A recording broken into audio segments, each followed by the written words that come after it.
In today's class, we will discuss about public sector organizations. Okay, so before going ahead with the public sector organizations, let us have a look at the previous classes what we have learnt. In the previous classes, we have discussed about a chapter called organization structure and organizational behavior. That is the name of the chapter. So in this chapter we have discussed types of ownerships like sole proprietorship, partnership and joint stock companies. Also we had an elaborative discussion about advantages of sole proprietorship and disadvantages of sole proprietorship. Then we had also discussion about partnership. So in partnership I explained you the types of partners like general partners, active partners, limited partners, sleeping partners, nominal partners, minor partners. And after a detailed study of each and every partner, we also discussed about the advantages of partnership as well as disadvantages of partnership type of business. After that we had a topic called partnership deed. That also has been clearly explained to you what actually the partnership deed is, what it contains. So what details the partnership deed should possess, everything I have been explained to you in the previous classes. And after that I explained you the differences between sole proprietorship and partnership. So around 9 major differences between sole proprietorship and partnership have been dealt with. Then we move to joint stock company. So I explained you the definition of a basic joint stock company. Then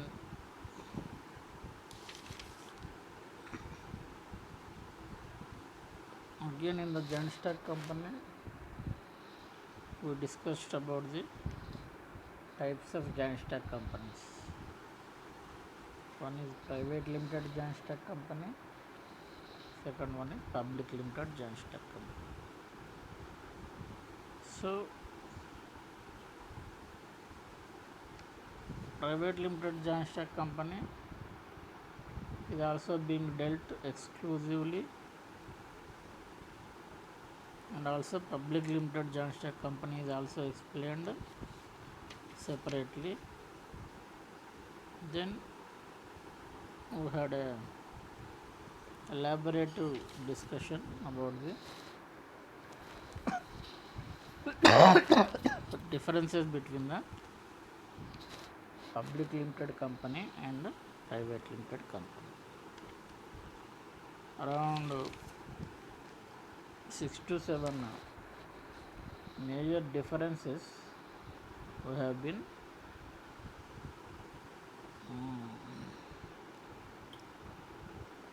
discussed between the public limited joint stock company and private limited joint stock companies. And also we had a discussion about how to raise a finance for joint stock companies. So what is the method to raise a finance or funds for a joint stock company? That also has been discussed in details. So finance for the joint stock companies can be raised in the form of the following ways, like issue of shares that has been explained, issue of debentures that has been explained, inviting public deposits, loans from banks, bluffing back of profits in case of existing companies. So if there is any other existing company similar to that of our running business, if that company is running in the profits, those profits will be taken back into the present company. That is known as bluffing back of profits in case of existing companies. Also assistance from specialized financial corporations. So all these are the ways or means to raise the capital for the joint stock company. Then we switched over to shares. I also given you a basic definition of a share. Then who will purchase the share? That person is called as a shareholder. And also we studied the types of shares: preference shares, ordinary shares, deferred shares. So mainly three types of shares we have studied. Then after that we studied equity or all the shares we studied. Then we discussed a new topic called debentures. So debenture also I explained in detail. That is nothing but a bond or a document or a certificate issued by the company under its common seal for a specific amount at a certain rate of interest after a certain period of time. So and also we had a discussion about the difference between share and debenture. So there are around 5 to 6 differences between the shares and debentures are explained. Then liquidation of the company or joint stock company, that also has been explained in detail. Then advantages of the joint stock company, that also we studied. Around 8 main advantages of the joint stock company have been studied. Disadvantages of joint stock company, around 7 disadvantages of joint stock, around 7 disadvantages of joint stock company that we have gone through. Then applications of joint stock companies also we have studied. So basically joint stock companies will find its applications in large scale industries, for example steel mills, fertilizer factories, engineering concerns, etc. So differences between partnership and joint stock company. companies. So there are 7 to 8 differences between the partnership and joint stock companies. That also we studied in detail what the major differences between the joint stock partnership and joint stock companies. Then we move ahead with these cooperative societies. I gave a definition of a cooperative society and then advantages of cooperative societies I have studied. After that we also had a discussion about disadvantages of cooperative societies. Then I explained types of cooperatives like consumers cooperative, producers cooperative, cooperative farming, cooperative housing, cooperative credit society. So all these 5 types of cooperatives have been exclusively dealt with. Now in today's class, this all have been dealt with or exclusively explained in the previous classes, 5 to 6 hours classes. Then today we will deal with the public sector organizations. What actually public sector organization is, and how do you define a public sector organization, and what are the objectives of public sector organization, then forms of public sector organizations. All these things we will discuss in today's class. Okay, so let us see one by one public sector organizations. The Industrial Revolution gave rise to many bitter social evils. Consumers and workers were exploited, and therefore there arose the need of government intervention in industrial field. The intervention led to evolution of public sector organizations. Okay. So these public sector organizations are controlled and operated by the state or central government, either solely or in association with private enterprises. So these public sector organizations produce and supply goods and services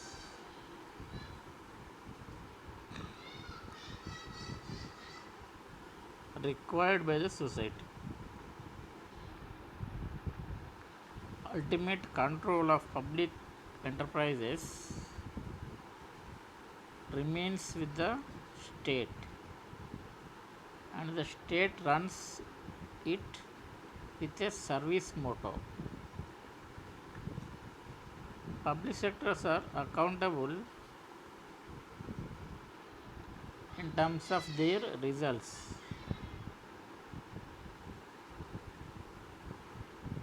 to parliament and state legislatures. So here what actually the public sector organizations is, so when the industrial revolution came,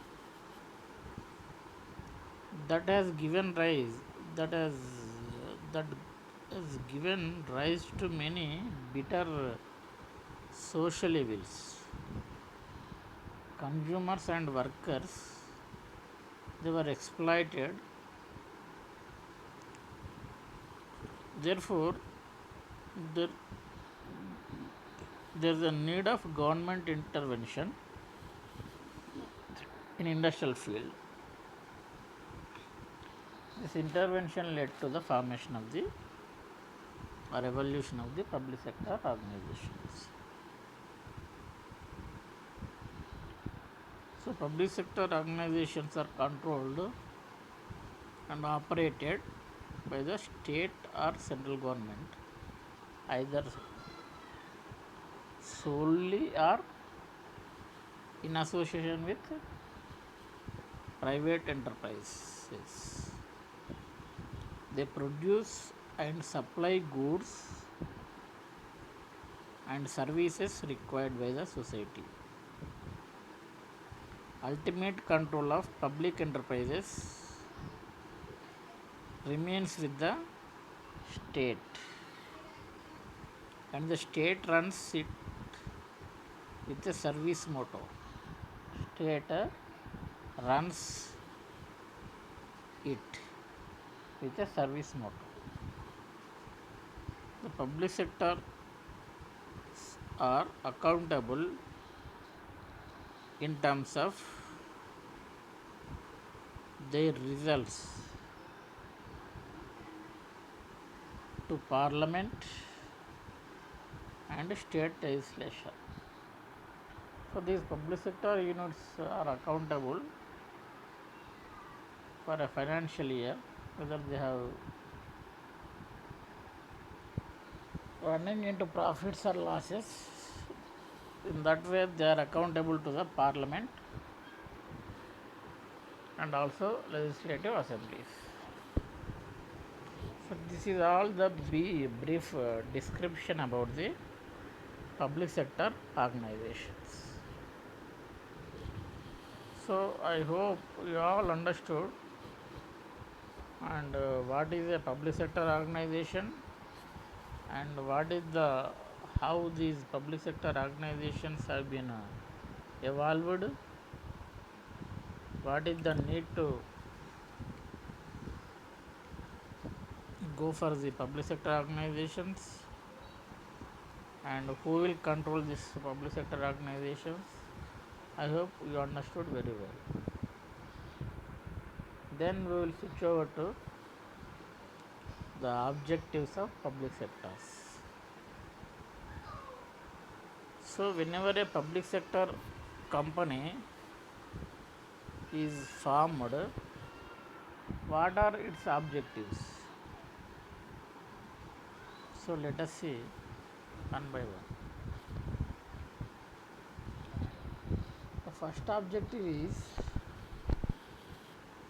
to create employment opportunities on an increasing scale. So whenever a big public sector company like NTPC has been formed in Ramagundam, obviously nearby people and nearby district residents have got the opportunity to enter into that public sector organization as an employees. So a large scale employment opportunities will be there. That is the main objective of a public sector. And the first objective of a public sector. Second one is to look after well-being and welfare of public.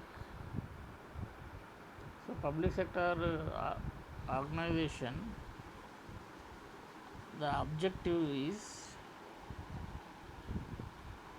it will look after the well-being of the public and also welfare of the public.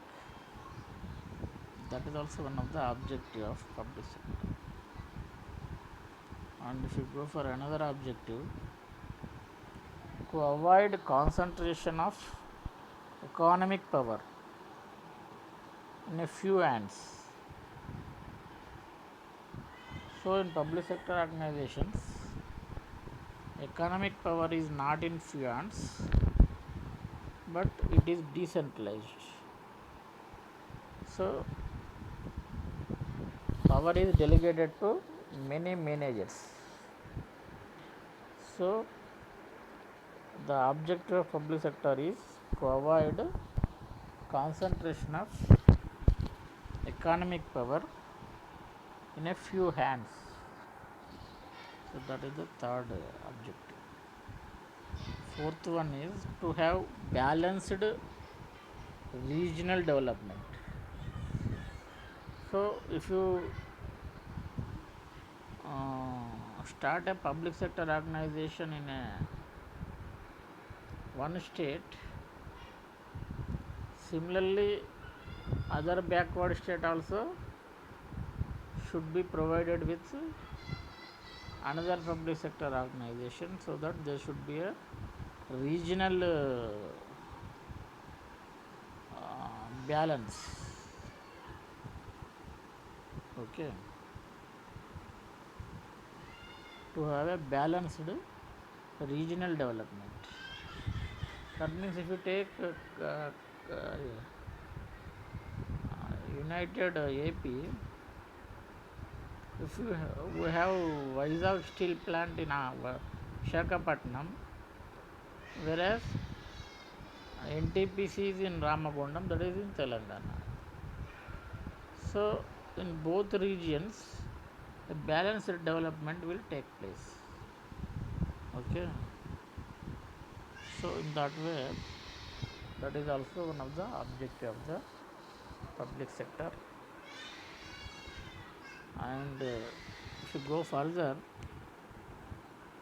objectives to provide basic infrastructure facilities for the growth of the economy. So for the Indian economy to grow, these public sector organizations, they have to provide basic infrastructure facilities. So by providing basic infrastructure facilities, it will automatically lead to the growth of the Indian economy. Then to minimize exploitation of workers and consumers.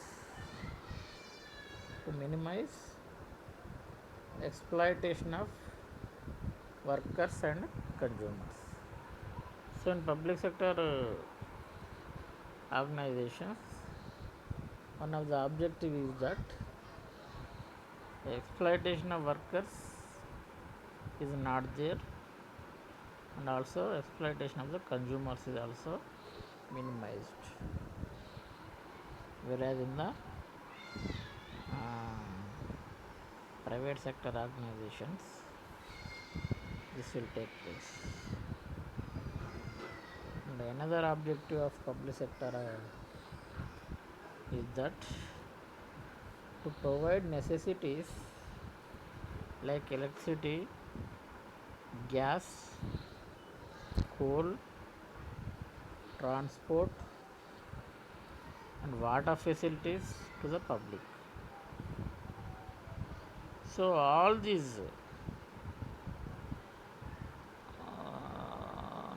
essential requirements like electricity, gas, coal, transport and water facilities to the public. So this is also one of the objective of the public sector. Okay, so all these 6 to 7 objectives a public sector should fulfill to the society. Okay, then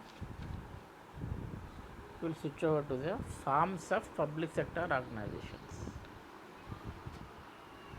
So we should go deep into the forms of public sector organizations. First one is public corporations and government boards.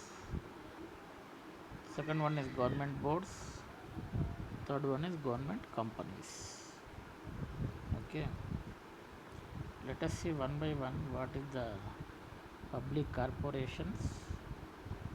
A public corporation is wholly owned by the state or central government. The finance is provided by the government.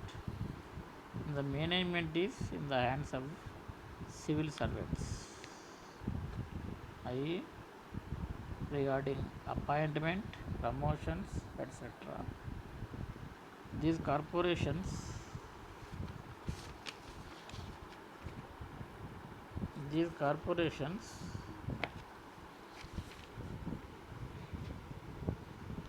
have no profit motive and work for social welfare. The best example of these corporations are APSRTC, Life Insurance Corporation of India, Industrial Finance Corporation, post offices and telegraph, railways, etc. These are all the public corporations.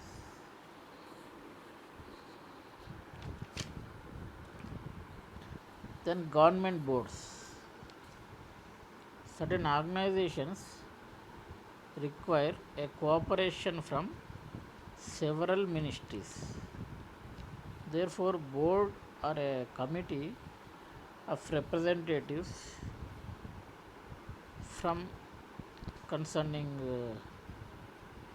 ministries is formed so that cooperation, consultations and quick decisions may be taken. The best examples are Andhra Pradesh State Electricity Board, APCB, it's a government board. All India Handlooms Board, irrigation projects such as Bakra control, etc. So these are all the government boards. Then when coming the third form of public sector organization is government companies. A company owned by state or central government is called government company. Either whole of the capital or majority of the shares are owned by the government. In some cases, private investment is also encouraged, but at least 51% of the shares are held by the government. This type of organization is managed by elected board of directors, which may include private individuals. These are accountable for its working to the concerned ministry or department, and the annual report is required to be placed every year on the table of parliament or legislature. The examples are Hindustan Mission Tools, Bharat Heavy Electrical Limited, Indian Oil Corporation, Hindustan Aeronautics Limited,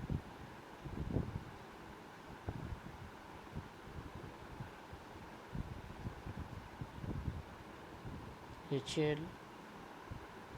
Steel Authority of India Limited, SAIL, Electronic Corporation of India Limited, ECL, etc. So these are all the government companies. Okay, so now I want to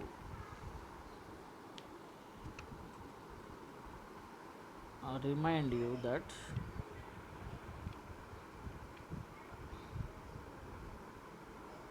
we will once again go through the today's topics. So in today's class we have dealt with the public sector organizations. Okay,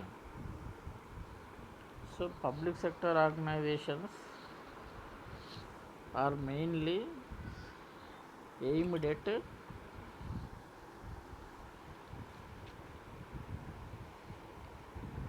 doing the service, not for the profits. The motto of the public sector organizations is the service only, not the profit. And the public sectors are accountable in terms of their results to parliament and state legislature. So this is one of the feature of the public sector organization. Then we have discussed about the objectives of public sectors. Around 6 to 7 objectives of public sectors we discussed. Here, why public sector organizations are to be have to be formed? What are the objectives of public sector that we discussed? For example, if you look at the objectives of public sector, first one is to create employment opportunities on an increasing scale. That means more employment opportunities will be there if a public sector organization will be established in a particular background area.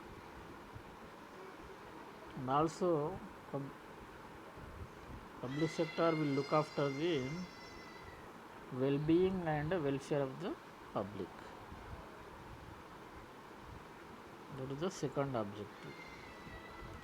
Third objective is that to avoid concentration of economic power in a few hands. So in public sector organizations like NTPC and BHEL or HAL, the financial power is not in the few hands. So financial power will be delegated to the many offices. The fourth objective is that to have balanced regional development. So every region of the state or every region of the country should be developed. That is the objective of public sector.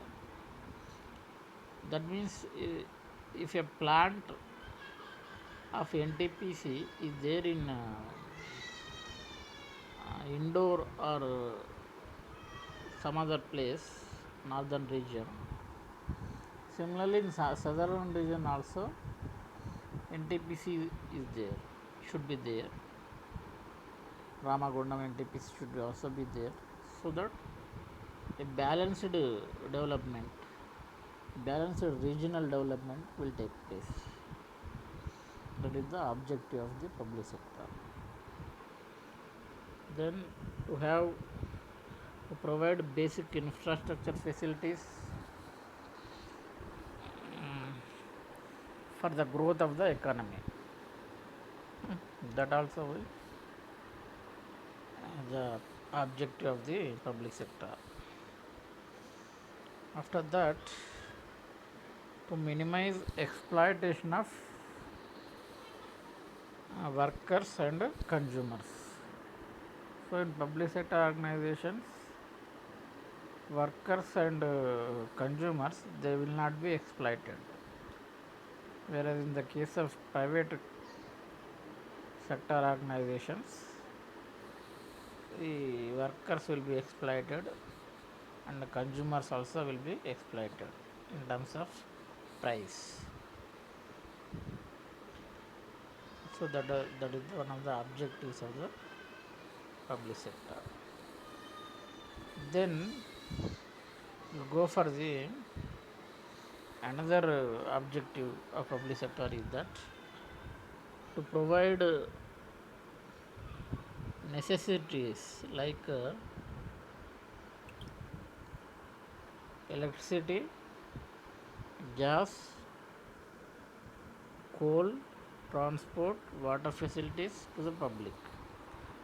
So, wherever the public sector organization is formed, for example, in Ramagundam there is a NTPC is there. It is a public sector organization. So, in and around the Ramagundam town, so it should provide necessities like electricity, gas, coal, transport and water facilities to the public of Ramagundam. This is the one of the objectives of the public sector. So this is all about the 7 objectives of public sector. Then we switched over to forms of public sector organizations. So again in public sector organizations there are different forms like public corporation, that is the first form of public sector organization. Second one is government boards. Third one is government companies.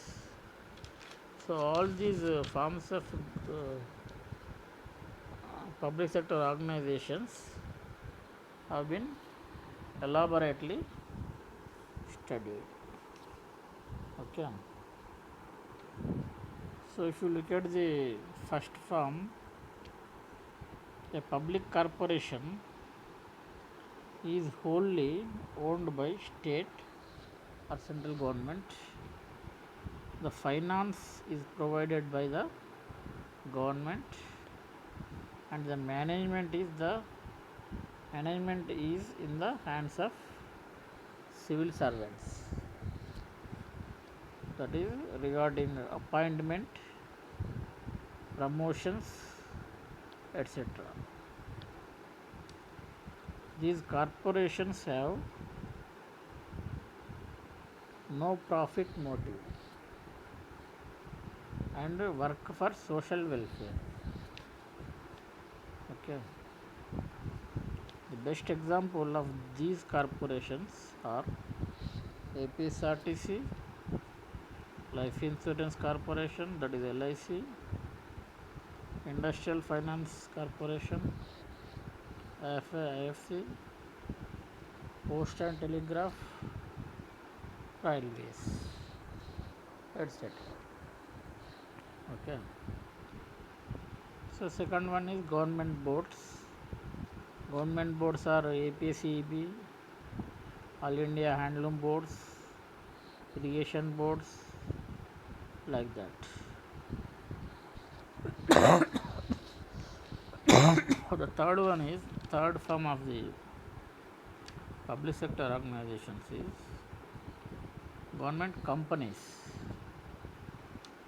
So 51% of the share of the government holds, then the company is under the government control, then they are said to be government companies. Examples of government companies are Hindustan Machine Tools, Bharat Heavy Electrical Limited, Bharat Heavy Electricals Limited, BHEL, Indian Oil Corporation Limited, IOCL, Hindustan Aeronautics Limited, HAL, HAL, Steel Authority of India Limited, SAIL, SAIL, Electronics Corporation of India Limited, ECIL, etc. So this is all about the a brief uh, understanding of the public sector organizations and objectives of the public sector organizations and forms of the public sector organizations. So and public sector organizations, this is a brief description about the public sector organizations, objectives of public sectors. Okay, with this I conclude today's class. Okay, thank you.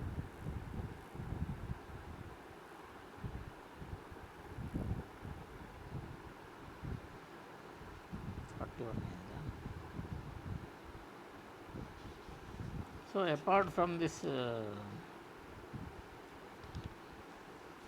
public sector organizations,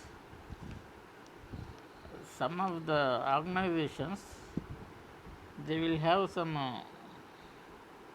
to maintain the structure of an organization, they will have some characteristics of the organization. So if you look at the characteristics of the organization, there are around 5 to 6 main characteristics of the any organization. First one is, it is a group of people working for a common objective. So if you take it any organization structure, in that structure there will be a group of people working for a common objective. That is the first characteristic. Second characteristic is, it is a tool of management. So organization structure is a tool of management. So that's the characteristics of organization, is a tool of management. Third characteristic is, it facilitates specialization of work.